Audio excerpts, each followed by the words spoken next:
ॐ श्री पञ्चवदनायाञ्जनेयाय नमः। ॐ अस्य श्री पञ्चमुख हनुमन्मन्त्रस्य ब्रह्मा ऋषिः गायत्री छन्दः पञ्चमुख विराट हनुमान् देवता ह्रीं बीजं श्रीशक्तिः क्रौकिलकं क्रूकवचं क्रयस्त्राय फट इति दिग्बन्धः। श्रीगरुड उवाच अथ ध्यानं प्रवक्ष्यामि शृणु सर्वाङ्गसुन्दर यत्कृतं देवदेवेन ध्यानं हनुमतः प्रियम्।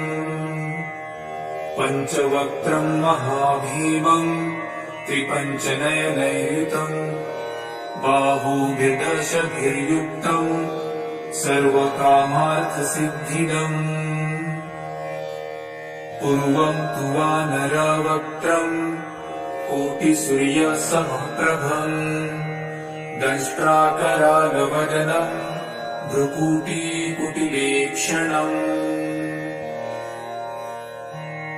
अस्यैव दक्षिणं वक्त्रं नरसिंहं महाद्भुतम् अत्युग्रतेजोवपुषं विषणं भयनाशनम्। पश्चिमं गारुडं वक्त्रं वक्रतुण्डं महाबलं सर्वनागप्रशमनं विषभूतादिकृन्तनम्।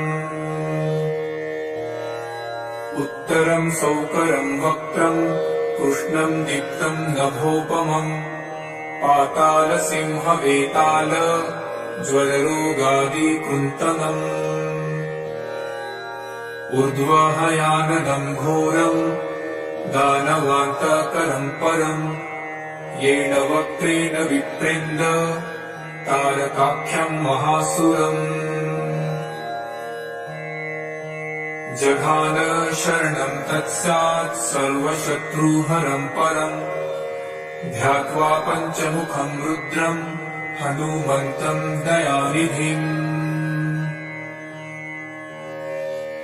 खड्गं त्रिशूलखड्वाङ्गं पाशमङ्कुशपर्वतं मुष्टिकौमुदीवृक्षं धारयन्तं कमण्डलुम्।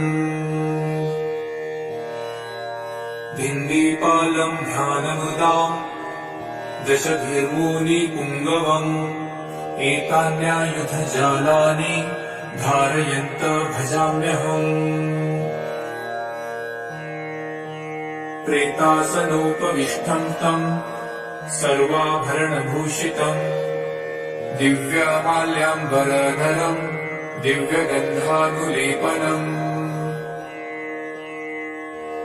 सर्वाश्चर्यमयं देवं हनुमद्विशतोमुखं पञ्चास्यमच्युतमनेकविचित्रवर्णवक्त्रं शशाङ्कशिखरं कपिराजवर्यं पीताम्बरादिमुकुटैरुपशोभिताङ्गं पिङ्गाक्षमाद्यमनिशं मनसा स्मरामि। मर्कटेशमहोत्साहं सर्वशत्रुहरं परं शत्रुसंहरमारक्ष श्रीमन्नापदमुद्धरम्। ॐ हरिमर्कटमर्कट मन्त्रमिदं परिलिख्यति लिख्यति वामतले यदि नश्यन्ति नश्यन्ति शत्रुकुलं यदि मुच्यति मुच्यति वामलता। ॐ हरिमर्कटाय स्वाहा। ॐ नमो भगवते पञ्चवदनाय पूर्वकपिमुखाय सकलशत्रुसंहारकाय स्वाहा। ॐ नमो भगवते पञ्चवदनाय दक्षिणमुखाय करालवदनाय नरसिंहाय सकलभूतप्रमथनाय स्वाहा। ॐ नमो भगवते पञ्चवदनाय पश्चिममुखाय गरुडाननाय सकलविषहराय स्वाहा। ॐ नमो भगवते पञ्चवदनायोत्तरमुखायादिवराहाय सकलसम्पत्कराय स्वाहा। ॐ नमो भगवते पञ्चवदनायोर्ध्वमुखाय हयग्रीवाय सकलजनवशङ्कराय स्वाहा।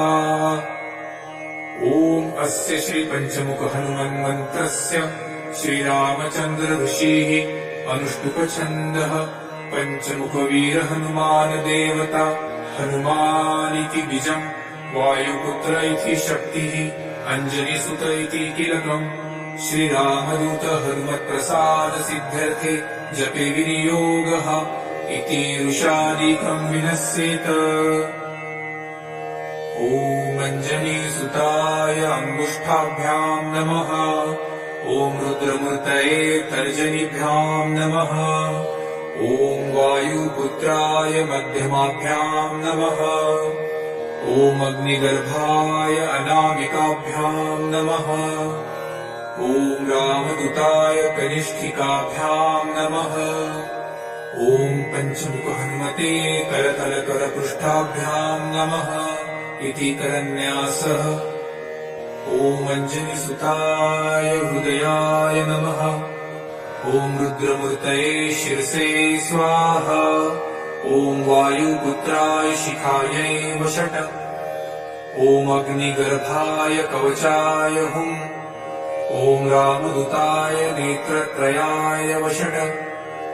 ॐ पंचमुख हनुमते अस्त्राय फट्। पंचमुख हनुमते स्वाहा इति दिग्बन्धः। अथ ध्यानम्। वन्दे वानरनारसिंह खगराट्रूढाश्ववक्त्रान्वितम् दिव्यालङ्करणम् त्रिपञ्चनयनम् देदीप्यमानम् नृचा हस्तोज्जैरसिकेटपुस्तकसुधारकुम्भाट्कृशाद्रीहलम् खट्वाङ्गम् फणिगुरुहम् दशभुजम् सर्वारिवीरापहम्। अथ मन्त्रः। ॐ श्रीरामदूतायाञ्जनेयाय वायुपुत्राय महाबलपराक्रमाय सीतादुःखनिवारणाय लङ्कादहनकारणाय महाबलप्रचण्डाय फाल्गुनसखाय कोलाहलसकलब्रह्माण्डविश्वरूपाय सप्तसमुद्रनिर्लङ्घनाय पिङ्गलनयनायामेकविक्रमाय सूर्यबिम्बफलसेवनाय दुष्टनिवारणाय दृष्टिनीरालङ्कृताय सञ्जीविनी सञ्जीविताङ्गदलक्ष्मणमहाकपिसैन्यप्राणदाय दशकण्ठविध्वंसनाय रामेष्टाय महाफाल्गुनसखाय सीतासहित रामवरप्रदाय षट्प्रयोगागम पंचमुखवीर हनुमन्मन्त्रजपे विनियोगः। ॐ हरिमर्कटमर्कटाय बं बं बं बं बं वौषट स्वाहा। ॐ हरिमर्कटमर्कटाय फं फं फं फं फं फट स्वाहा। ॐ हरिमर्कटमर्कटाय खें खें खें खें खें मारणाय स्वाहा। ॐ हरिमर्कटमर्कटाय लुं लुं लुं लुं लुं आकर्षित सकल सम्पत्कराय स्वाहा। ॐ हरिमर्कटमर्कटाय धं धं धं धं धं शत्रुस्तम्भनाय स्वाहा। ॐ टं टं टं टं टं कूर्ममूर्तये पंचमुखवीर हनुमते परयन्त्रपरतन्त्रोच्चाटनाय स्वाहा। ॐ कं खं गं घं डं चं चं जं झं त्रं टं ठं डं धं डं तं थं दं धं दं पं फं बं भं वं यं रं लं वं शं शं सं हं रं शं स्वाहा इति दिग्बन्धः। ॐ पूर्वकपिमुखाय पंचमुख हनुमते तं तं तं तं तं सकलशत्रुसंहारणाय स्वाहा। ॐ दक्षिणमुखाय पंचमुख हनुमते करालवदनाय नरसिंहाय ॐ ह्रां ह्रीं ह्रूं ह्रैं ह्रौं ह्रः सकलभूतप्रेतदमनाय स्वाहा। ॐ पश्चिममुखाय गरुडाननाय पंचमुख हनुमते मं मं मं मं मं सकलविषहराय स्वाहा। ॐ उत्तरमुखाय देवराहाय लं लं लं लं लं नृसिंहाय नीलकण्ठमूर्तये पंचमुख हनुमते स्वाहा। ॐ ऊर्ध्वमुखाय हयग्रीवाय रुं रुं रुं रुं रुं रुद्रमूर्तये सकलप्रयोजननिर्वाहकाय स्वाहा। ॐ ॐ अञ्जनिसुताय वायुपुत्राय महाबलाय सीताशोकनिवारणाय श्रीरामचन्द्रकृपापादुकाय महावीर्यप्रमथनाय ब्रह्माण्डनाथाय कामदाय पञ्चमुखवीरहनुमते स्वाहा। भूतप्रेतपिशाच ब्रह्मराक्षसशाकिनी डाकिन्यन्तरिक्षग्रह परयन्त्रपरतन्त्रोच्चटनाय स्वाहा। सकलप्रयोजननिर्वाहकाय पञ्चमुखवीरहनुमते श्रीरामचन्द्रवरप्रसादाय जं जं जं जं जं स्वाहा। इदं कवचं पठित्वां तु महाकवचं पठेन्नरः एकवारं जपेत् स्तोत्रं सर्वशत्रुनिवारणम्। द्विवारं तु पठे नित्यं पुत्रपौत्रप्रवर्धनम्। त्रिवारं च पठे नित्यं सर्वसम्पत्करं शुभम्। चतुर्वारं पठे नित्यं सर्वरोगनिवारणम्। पञ्चवारं पठे नित्यं सर्वलोकावशङ्करम्। शङ्कारं च पठे नित्यं सर्वदेवावशङ्करम्। सप्तवारं पठे नित्यं सर्वसौभाग्यदायकम्। अष्टवारं पठे नित्यं निष्टकामार्थसिद्धिदम्।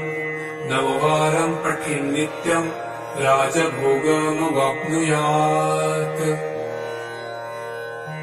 दशवारं पठे नित्यं त्रैलोक्यज्ञानदर्शनम्। रुद्रावृत्तिं पठे नित्यं सर्वसिद्धिर्भवेत् ध्रुवम्। निर्बलो रोगयुक्तश्च महाव्याध्यादिपीडितः कवचस्मरणेनैव महाबलमवाप्नुयात्। इति श्रीसुदर्शनसंहितायां श्रीरामचन्द्रसीताप्रोक्तं श्रीपञ्चमुखहनुमत्कवचं सम्पूर्णम्।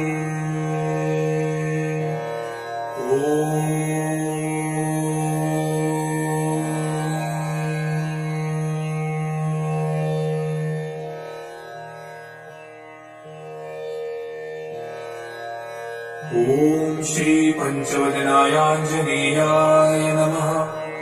ॐ अस्य श्रीपञ्चमुखहनुमन्मन्त्रस्य ब्रह्मा ऋषिः गायत्री छन्दः पञ्चमुखविराट हनुमान् देवता। ह्रीं बीजं श्रीशक्तिः क्रोकिलकं क्रूकवचं त्रयस्त्राय फट् इति दिग्बन्धः। श्रीगरुड उवाच अथ ध्यानं प्रवक्ष्यामि शृणु सर्वाङ्गसुन्दर। यत्कृतं देवदेवेन ध्यानं हनूमतः प्रियम्। पञ्चवक्त्रं महाभीमं त्रिपञ्चनयनैर्युतं। बाहुभिर्दशभिर्युक्तं सर्वकामार्थसिद्धिदम्। पूर्वं तु वानरवक्त्रं कोटिसूर्यसमप्रभम्। दंष्ट्राकरालवदनं भ्रुकुटीकुटिलेक्षणम्। अस्यैव दक्षिणं वक्त्रं नरसिंहं महाद्भुतम्। अत्युग्रतेजोवपुषं भीषणं भयनाशनम्। पश्चिमं गारुडं वक्त्रं वक्रतुण्डं महाबलम्। सर्वनागप्रशमनम् विषभूतादिकृन्तनम्। उत्तरं सौकरं वक्त्रं कृष्णं दीप्तं नभोपमम्। पातालसिंहवेताल ज्वररोगादिकृन्तनम्। ऊर्ध्वहयानदं घोरं दानवान्तकरं परम्।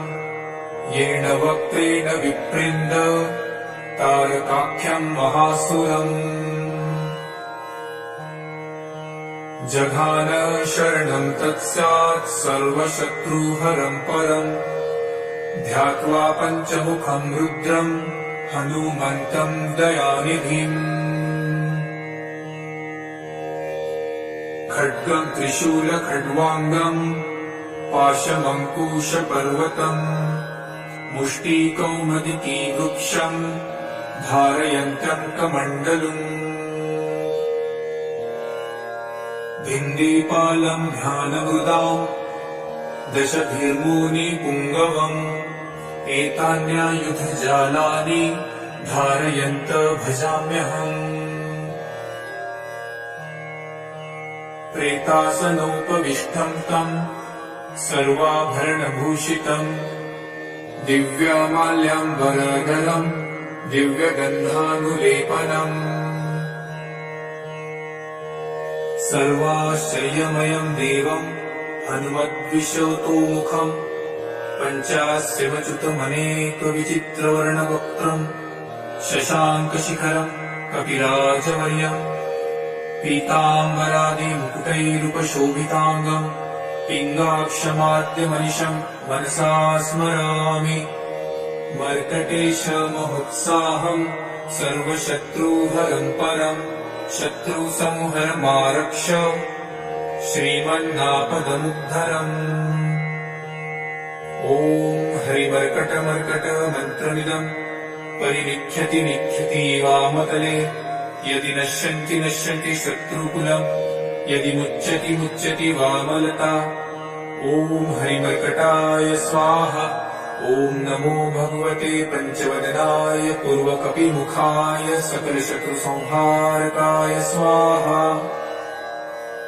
ॐ नमो भगवते पञ्चवदनाय दक्षिणमुखाय करालवदनाय नरसिंहाय सकलभूतप्रमथनाय स्वाहा ॐ नमो भगवते पञ्चवदनाय पश्चिममुखाय गरुडाननाय सकलविषहराय स्वाहा ॐ नमो भगवते पञ्चवदनायोत्तरमुखायादिवराहाय सकलसम्पत्कराय स्वाहा ॐ नमो भगवते पञ्चवदनायोर्ध्वमुखाय हयग्रीवाय सकलजनवशङ्कराय स्वाहा ॐ अस्य श्रीपञ्चमुखहनुमन्मन्त्रस्य श्रीरामचन्द्र ऋषिः अनुष्टुपछन्दः पञ्चमुखवीरहनुमानदेवता हनुमानिति बीजम् वायुपुत्र इति शक्तिः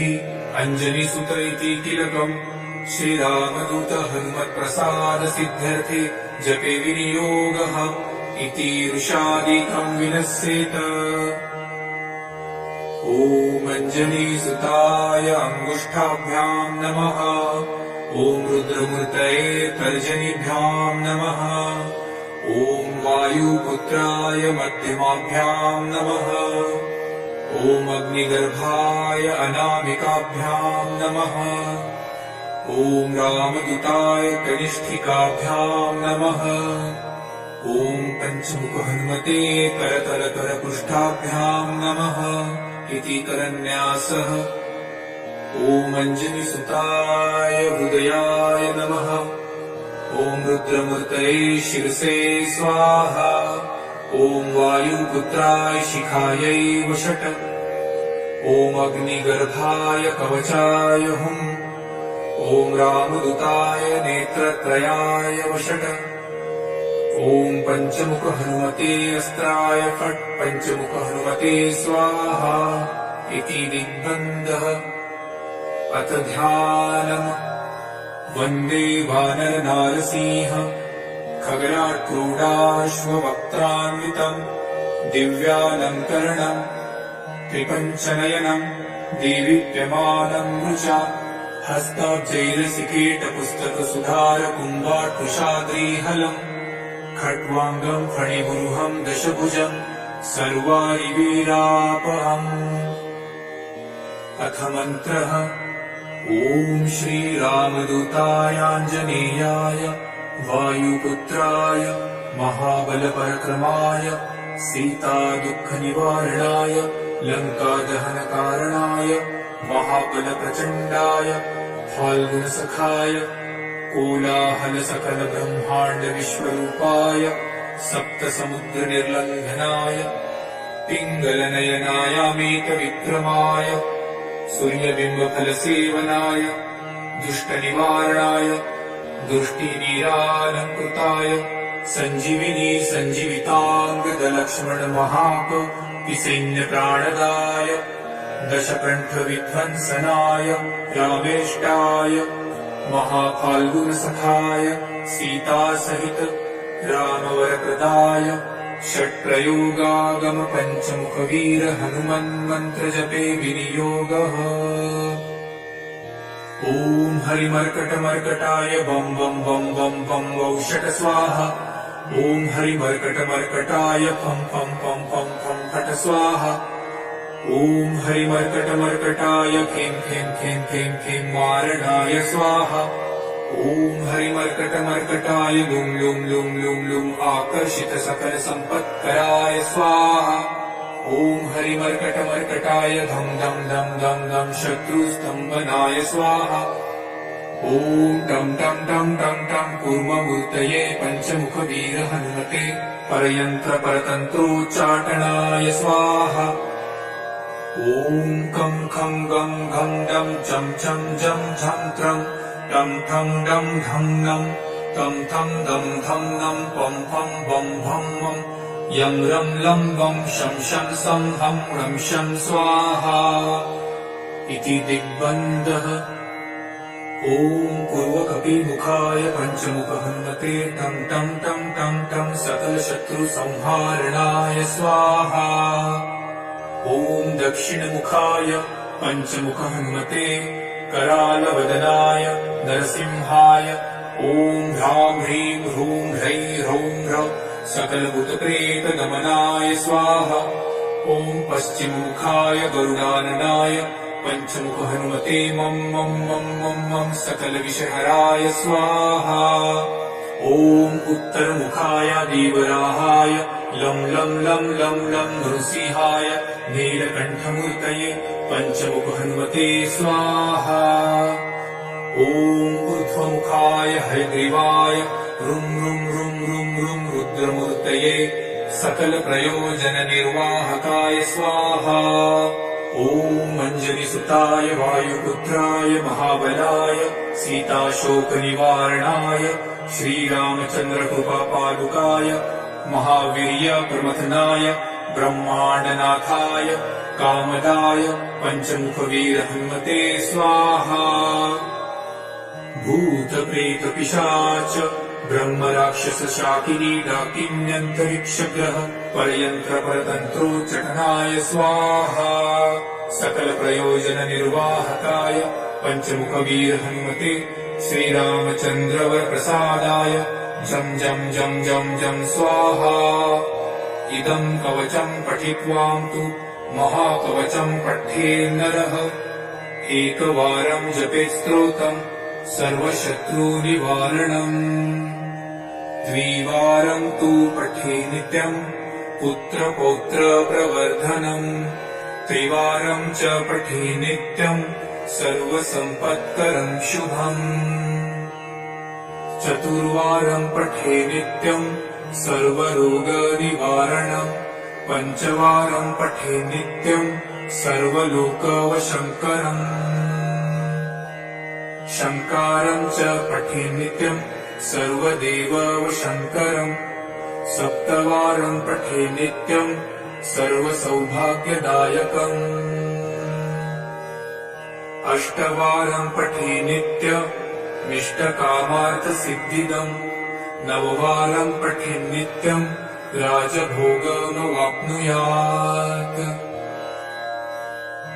दशवारं पठे नित्यं त्रैलोक्यज्ञानदर्शनम्। रुद्रावृत्तिं पठे नित्यं सर्वसिद्धिर्भवेद्ध्रुवम्।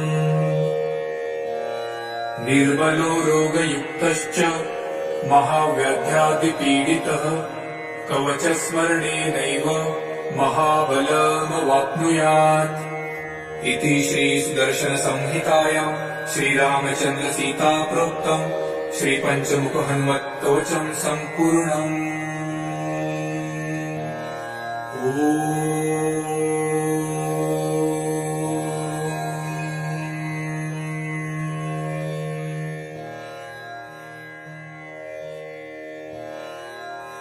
ॐ श्री पञ्चवदनायाञ्जनेयाय नमः। ॐ अस्य श्री पञ्चमुख हनुमन्मन्त्रस्य ब्रह्मा ऋषिः गायत्री छन्दः पञ्चमुख विराट हनुमान् देवता। ह्रीं बीजं श्रीशक्तिः क्रौकिलकं क्रूकवचं क्रयस्त्राय फट इति दिग्बन्धः। श्रीगरुड उवाच अथ ध्यानं प्रवक्ष्यामि शृणु सर्वाङ्गसुन्दर।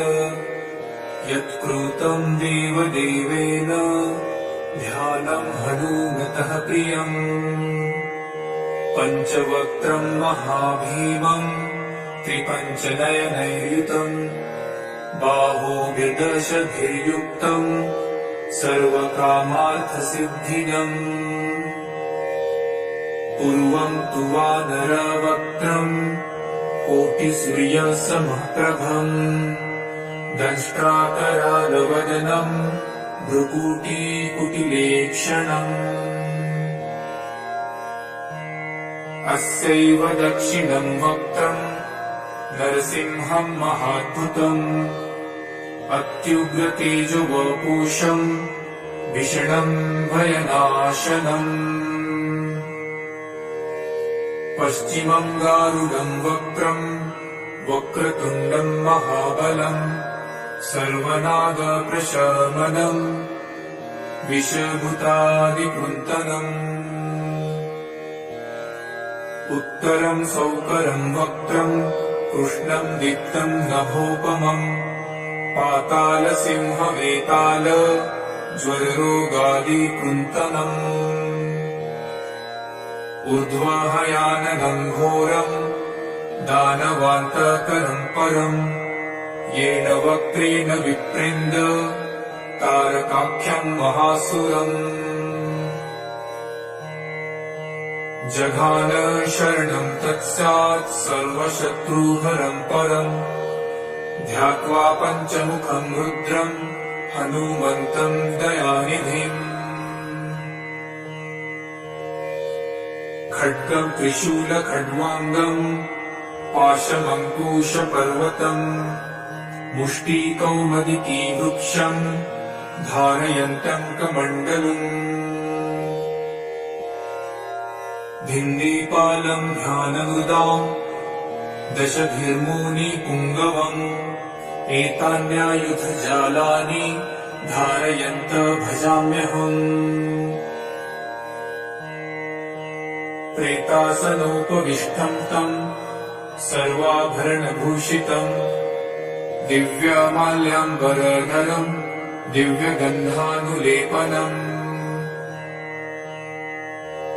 सर्वाश्चर्यमयं देवं हनुमद्विशतोमुखम् पञ्चास्यमच्युतमनेकविचित्रवर्णवक्त्रम् शशाङ्कशिखरम् कपिराजवर्यम् पीताम्बरादिमुकुटैरुपशोभिताङ्गम् पिङ्गाक्षमाद्यमनिशम् मनसा स्मरामि।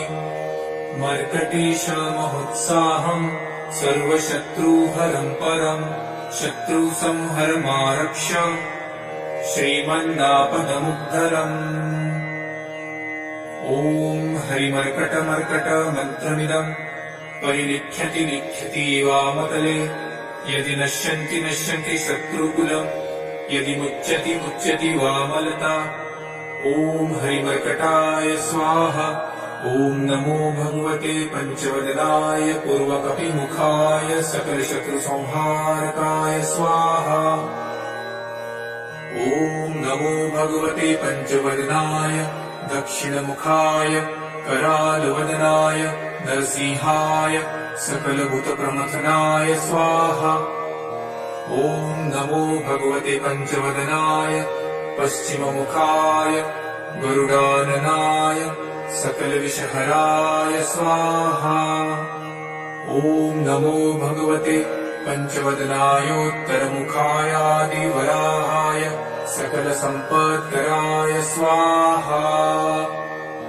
ॐ नमो भगवते पञ्चवदनायोर्ध्वमुखाय हयग्रीवाय सकलजनवशङ्कराय स्वाहा।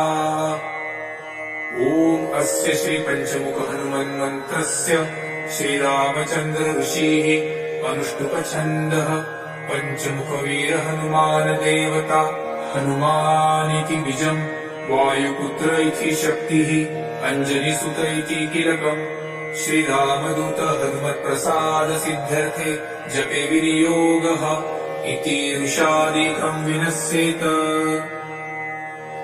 ॐ अञ्जनीसुताय अङ्गुष्ठाभ्याम् नमः। ॐ रुद्रमूर्तये तर्जनीभ्याम् नमः।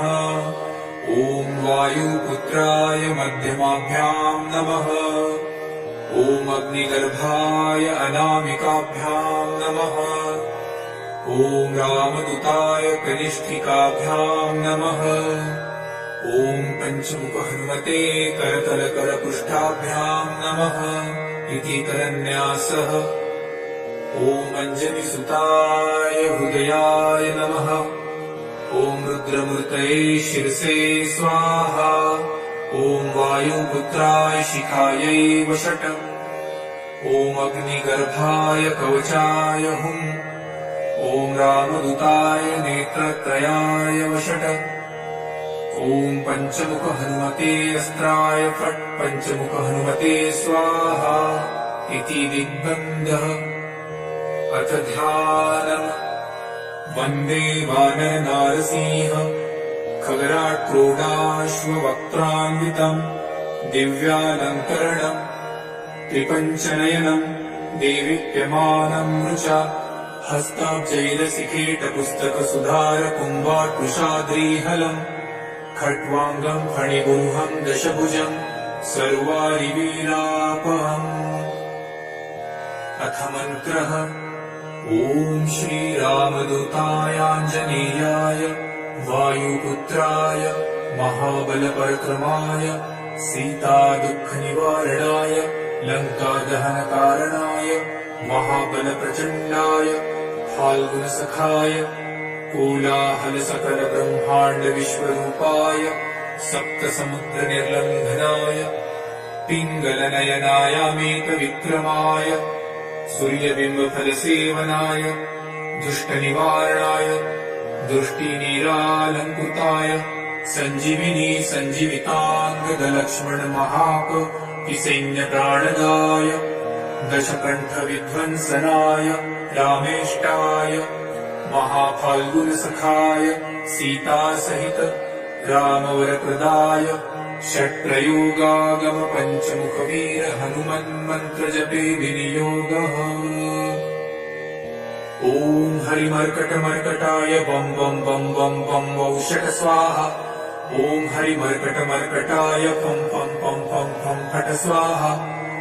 ॐ हरिमर्कटमर्कटाय खीं खीं खीं खीं खीं मारणाय स्वाहा। ॐ हरिमर्कटमर्कटाय लुं लुं लुं लुं लुं आकर्षित सकल सम्पत्कराय स्वाहा। ॐ हरिमर्कटमर्कटाय धं धं धं धं धं शत्रुस्तम्भनाय स्वाहा। ॐ टं टं टं टं टं पूर्वमूर्तये पंचमुखवीर हनुमते परयन्त्रपरतन्त्रोच्चाटनाय स्वाहा। ॐ कं खं गं घं दं चं चं झं झं त्रं टं ठं डं ढं डं तं तं दं धं नं पं फं बं भं मं यं रं लं वं शं शं सं हं रं शं स्वाहा इति दिग्बन्धः। ॐ पूर्वकपिमुखाय पंचमुख हनुमते टं टं टं टं टं सकलशत्रुसंहारणाय स्वाहा। ॐ दक्षिणमुखाय पंचमुख हनुमते करालवदनाय नरसिंहाय ॐ ह्रां ह्रीं ह्रूं ह्रैं ह्रौं ह्र सकलभूतप्रेतगमनाय स्वाहा। ॐ पश्चिममुखाय गरुडाननाय पंचमुख हनुमते मं मं मं मं मं सकलविषहराय स्वाहा। ॐ उत्तरमुखाय देवराहाय लं लं लं लं लं नृसिंहाय नीलकण्ठमूर्तये पंचमुख हनुमते स्वाहा। ॐ ऊर्ध्वमुखाय हयग्रीवाय रुं रुं रुं रुं रुं रुद्रमूर्तये सकलप्रयोजननिर्वाहकाय स्वाहा। ॐ ॐ अञ्जनिसुताय वायुपुत्राय महाबलाय सीताशोकनिवारणाय श्रीरामचन्द्रकृपापादुकाय महावीर्यप्रमथनाय ब्रह्माण्डनाथाय कामदाय पञ्चमुखवीरहनुमते स्वाहा। भूतप्रेतपिशाच ब्रह्मराक्षसशाकिनी डाकिन्यन्तरिक्षग्रह परयन्त्रपरतन्त्रोच्चाटनाय स्वाहा। सकलप्रयोजननिर्वाहकाय पञ्चमुखवीरहनुमते श्रीरामचन्द्रवरप्रसादाय जं जं जं जं जं स्वाहा।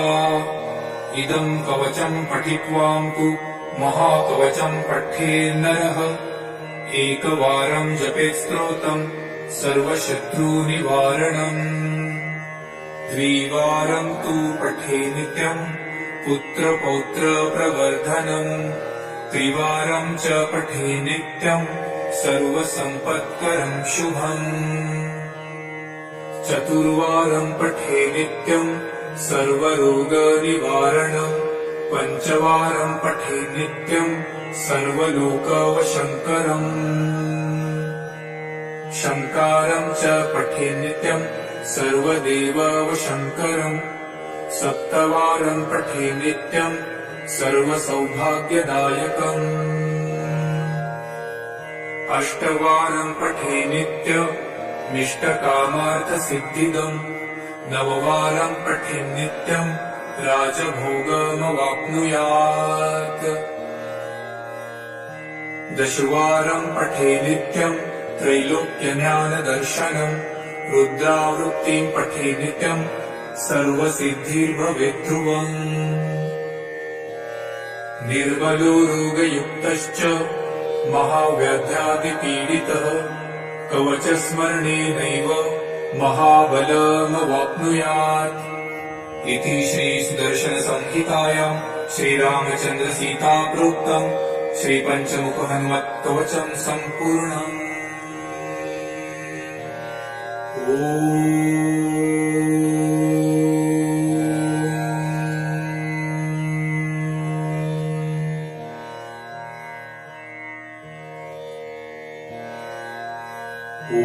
श्रीपञ्चवदनायाञ्जनेयाय नमः। ॐ अस्य श्रीपञ्चमुखहनुमन्मन्त्रस्य ब्रह्मा ऋषिः गायत्री छन्दः पञ्चमुखविराट हनुमान् देवता।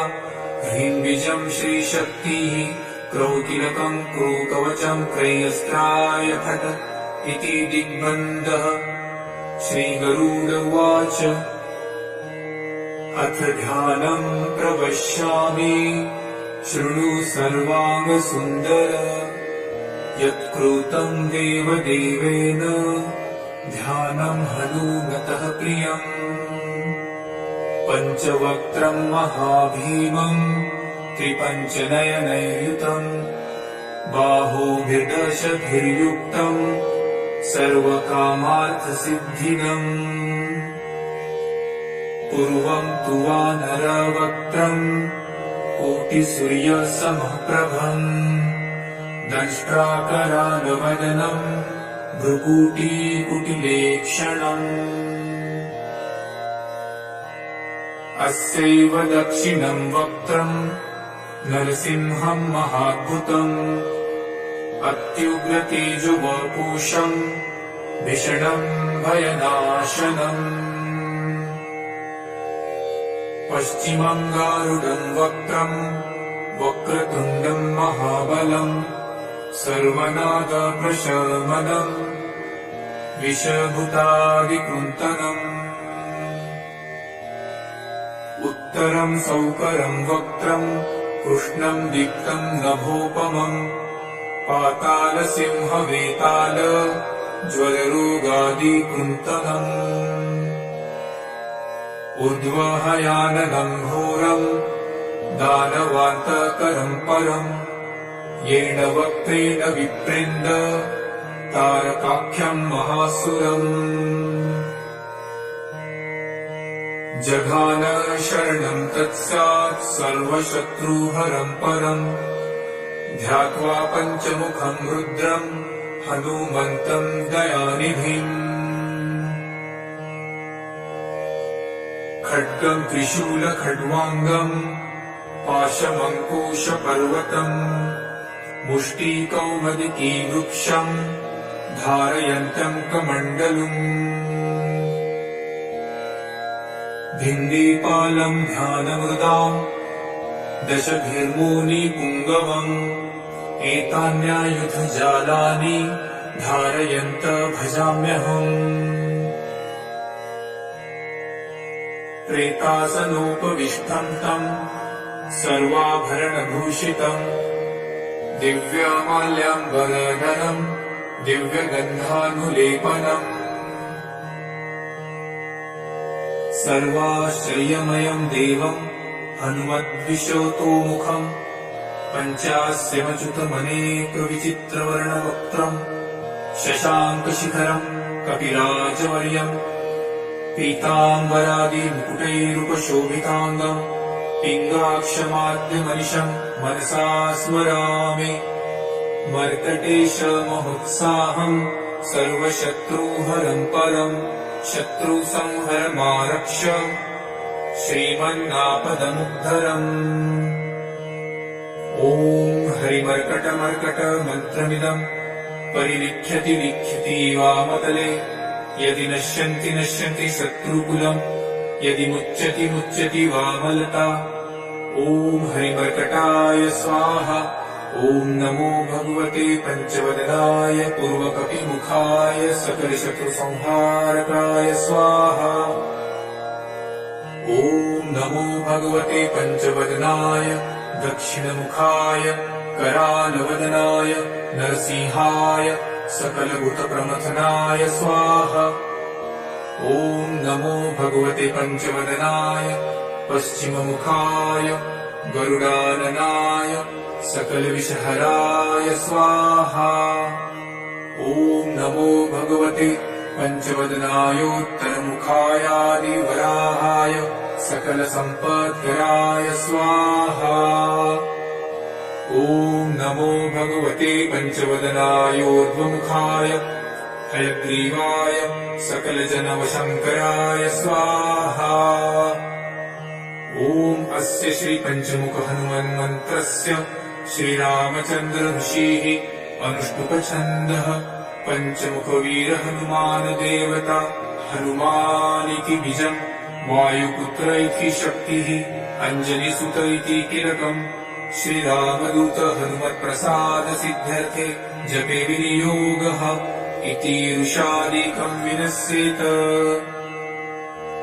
ॐ अञ्जनीसुताय अङ्गुष्ठाभ्याम् नमः ॐ रुद्रमूर्तये तर्जनीभ्याम् नमः ॐ वायुपुत्राय मध्यमाभ्याम् नमः ॐ अग्निगर्भाय अनामिकाभ्याम् नमः ॐ रामदूताय कनिष्ठिकाभ्याम् नमः ॐ पञ्चमुखहनुमते करतलकरपृष्ठाभ्याम् नमः इति करन्यासः ॐ अञ्जनिसुताय हृदयाय नमः ॐ रुद्रमूर्तये शिरसे स्वाहा ॐ वायुपुत्राय शिखायै वषट् ॐ अग्निगर्भाय कवचाय हुम् ॐ रामदूताय नेत्रत्रयाय वषट् ॐ पञ्चमुखहनुमते अस्त्राय फट् पञ्चमुखहनुमते स्वाहा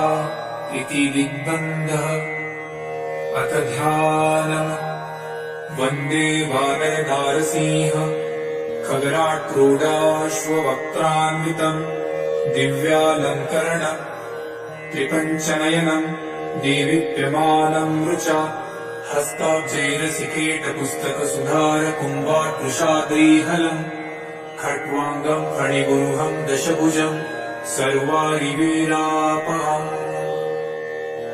अथ मन्त्रः ॐ श्रीरामदूतायाञ्जनेयाय वायुपुत्राय महाबलपरक्रमाय सीतादुःखनिवारणाय लङ्कादहनकारणाय महाबलप्रचण्डाय फाल्गुनसखाय कोलाहलसकलब्रह्माण्डविश्वरूपाय सप्तसमुद्रनिर्लङ्घनाय पिङ्गलनयनायामेतविक्रमाय सूर्यबिम्बफलसेवनाय दुष्टनिवारणाय दृष्टिनिरालङ्कृताय सञ्जीविनी सञ्जीविताङ्गदलक्ष्मणमहाकपिसैन्यप्राणदाय दशकण्ठविध्वंसनाय रामेष्टाय महाफाल्गुनसखाय सीतासहित रामवरप्रदाय षट्प्रयोगागम पञ्चमुखवीर हनुमन्मन्त्रजपे विनियोगः।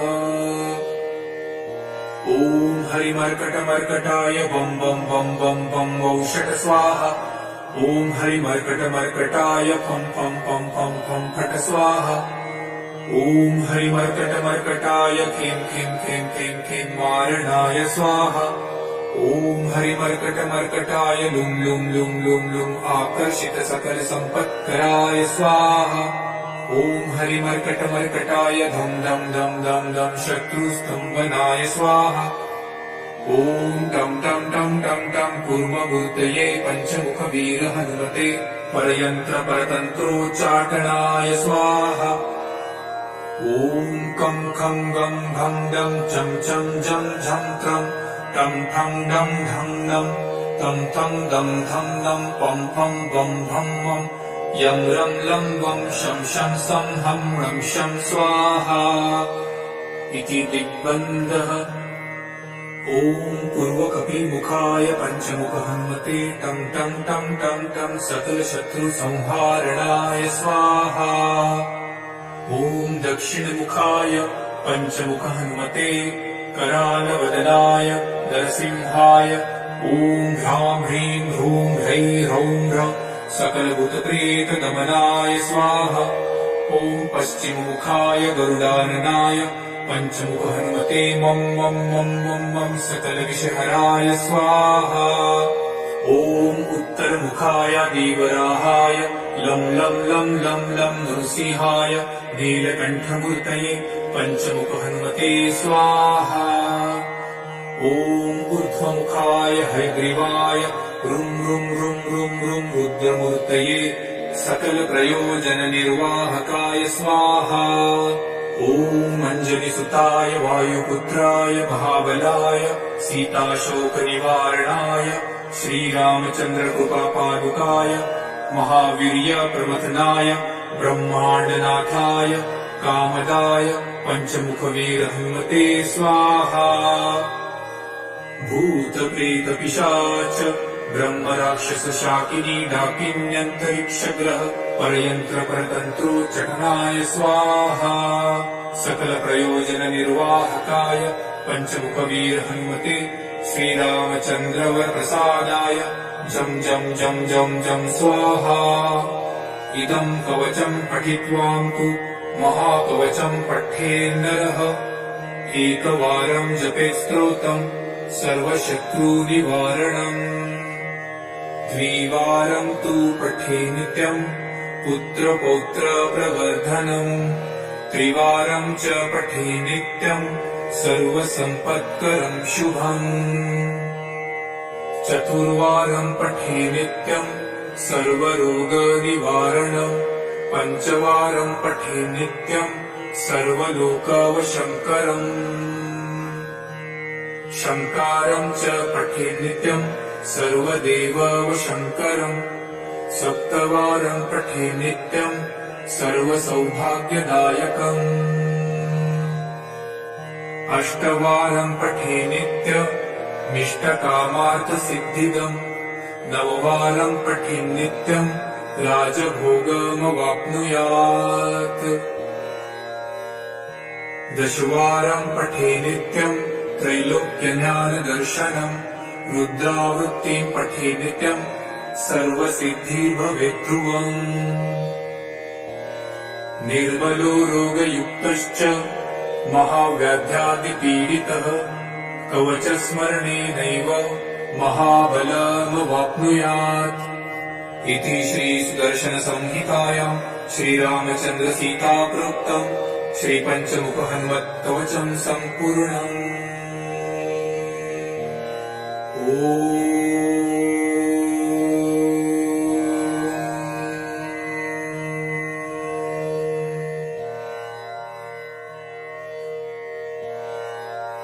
ॐ श्री पञ्चवदनायाञ्जनेयाय नमः। ॐ अस्य श्री पञ्चमुख हनुमन्मन्त्रस्य ब्रह्मा ऋषिः गायत्री छन्दः पञ्चमुख विराट हनुमान् देवता। ह्रीं बीजं श्री शक्तिः क्रोकिलकं क्रूकवचं क्रयस्त्राय फट इति दिग्बन्धः।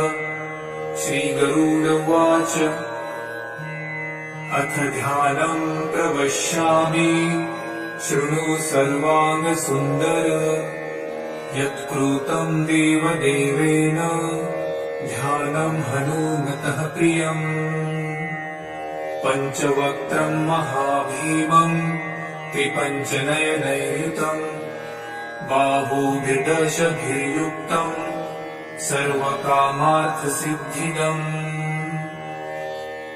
पूर्वं तु वानरवक्त्रं कोटिसूर्यसमप्रभम् दंष्ट्राकरालवदनं भ्रुकुटिकुटिलेक्षणम्।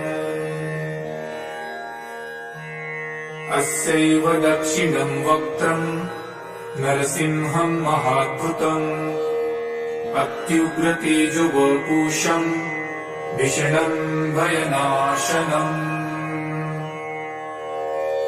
पश्चिमं गारुडं वक्त्रं वक्रतुण्डं महाबलम् सर्वनागप्रशमनम् विषभूतादिकृन्तनम्। उत्तरं सौकरं वक्त्रं कृष्णं दीप्तं नभोपमम् पातालसिंहवेताल ज्वररोगादिकृन्तनम्। ऊर्ध्वहयाननं घोरं दानवान्तकरं परम् येन वक्त्रेण विप्रेन्द तारकाख्यं महासुरम्। जघान शरणं तत्स्यात् सर्वशत्रुहरं परम् ध्यात्वा पञ्चमुखं रुद्रं हनुमन्तं दयानिधिम्। खड्गं त्रिशूलखड्वाङ्गं पाशमङ्कुशपर्वतम् मुष्टिकौमदिकी वृक्षं धारयन्तं कमण्डलुम्। भिन्देपालं ध्यानमृदां दशभिर्मूनिपुङ्गवम् एतान्यायुधजालानि धारयन्त भजाम्यहम्। प्रेतासनोपविष्टं तं सर्वाभरणभूषितं दिव्यमाल्याम्बरधरं दिव्यगन्धानुलेपनम्।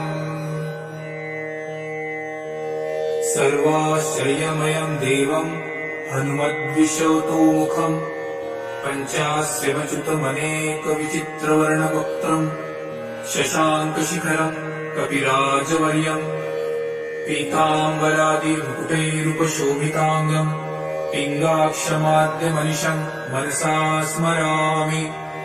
मर्कटेशमहोत्साहं सर्वशत्रुहरं परं शत्रुसंहरमारक्ष श्रीमन्नापदमुद्धरम्।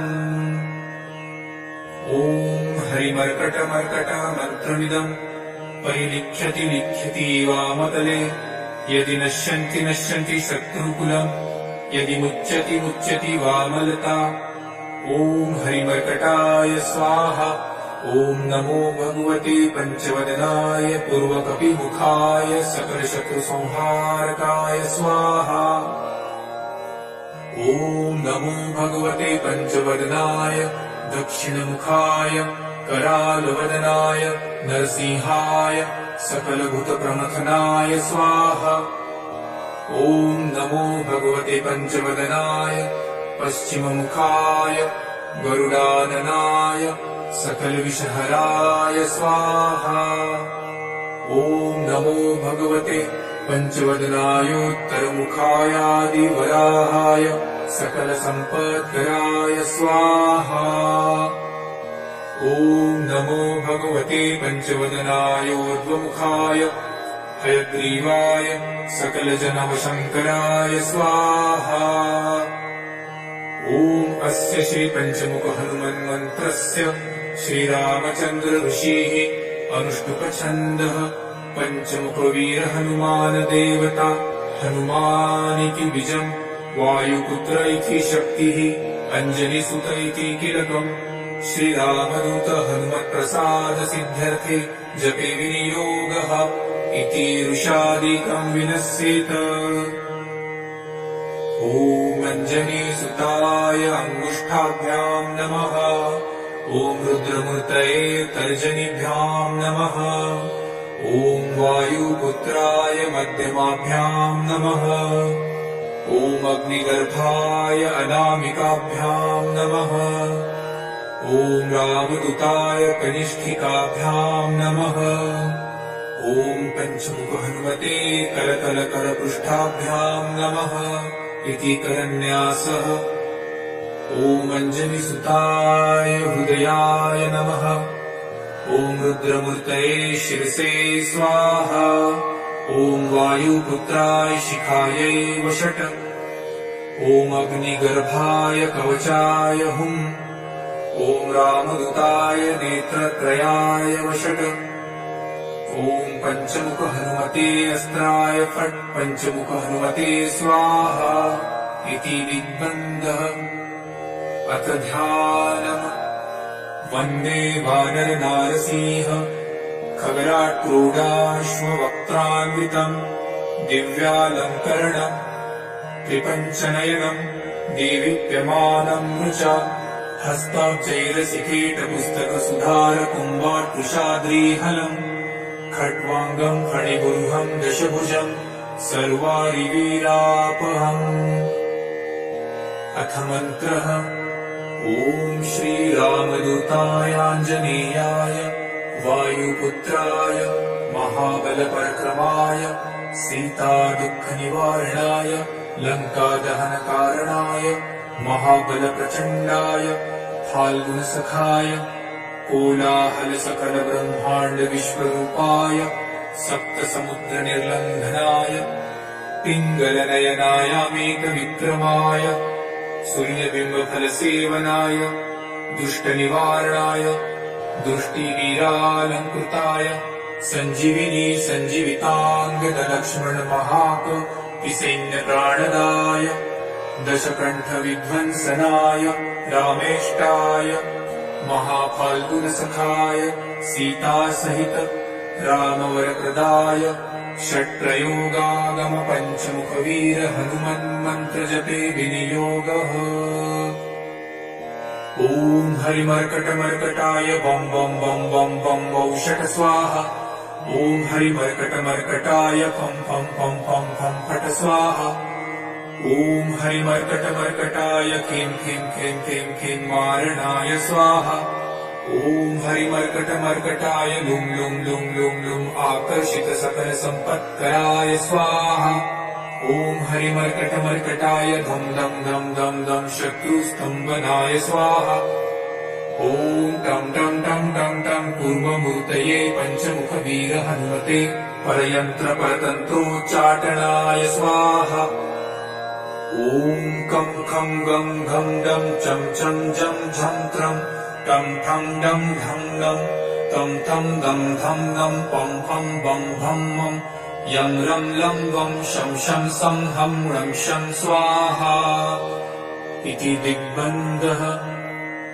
ॐ पूर्वकपिमुखाय पंचमुख हनुमते टं टं टं टं टं सकलशत्रुसंहारणाय स्वाहा।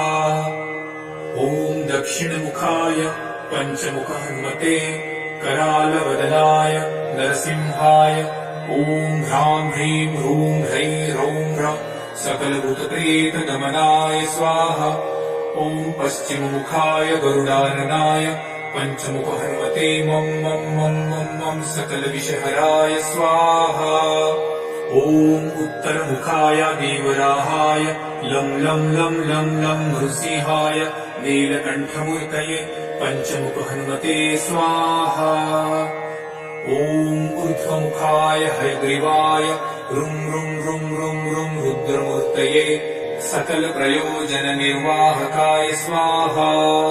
ॐ ॐ अञ्जनिसुताय वायुपुत्राय महाबलाय सीताशोकनिवारणाय श्रीरामचन्द्रकृपापादुकाय महावीर्यप्रमथनाय ब्रह्माण्डनाथाय कामदाय पञ्चमुखवीरहनुमते स्वाहा। भूतप्रेतपिशाच ब्रह्मराक्षसशाकिनी डाकिन्यन्तरिक्षग्रह परयन्त्रपरतन्त्रोच्चटनाय स्वाहा। सकलप्रयोजननिर्वाहकाय पञ्चमुखवीरहनुमते श्रीरामचन्द्रवरप्रसादाय जं जं जं जं जं स्वाहा। इदं कवचं पठित्वां तु महाकवचं पठेन्नरः एकवारं जपेत् स्तोत्रम् सर्वशत्रुनिवारणम्। द्विवारं तु पठे नित्यम् पुत्रपौत्रप्रवर्धनम्। त्रिवारं च पठे नित्यम् सर्वसम्पत्करं शुभम्। चतुर्वारं पठे नित्यम् सर्वरोगनिवारणम्। पञ्चवारं पठे नित्यम् सर्वलोकवशङ्करम्। शङ्कारं च पठे नित्यम् सर्वदेववशङ्करम्। सप्तवारं पठे नित्यम् सर्वसौभाग्यदायकम्। अष्टवारं पठे नित्यम् इष्टकामार्थसिद्धिदम्। नववारं पठे नित्यम् राजभोगमवाप्नुयात्। दशवारं पठे नित्यम् त्रैलोक्यज्ञानदर्शनम्। रुद्रावृत्तिं पठे नित्यम् सर्वसिद्धिर्भवेद्ध्रुवम्। निर्मलो रोगयुक्तश्च महाव्याध्यादिपीडितः कवचस्मरणेनैव महाबलमवाप्नुयात्। इति श्रीसुदर्शनसंहितायां श्रीरामचन्द्रसीता प्रोक्तम् श्रीपञ्चमुखहनुमत्कवचं सम्पूर्णम्। ॐ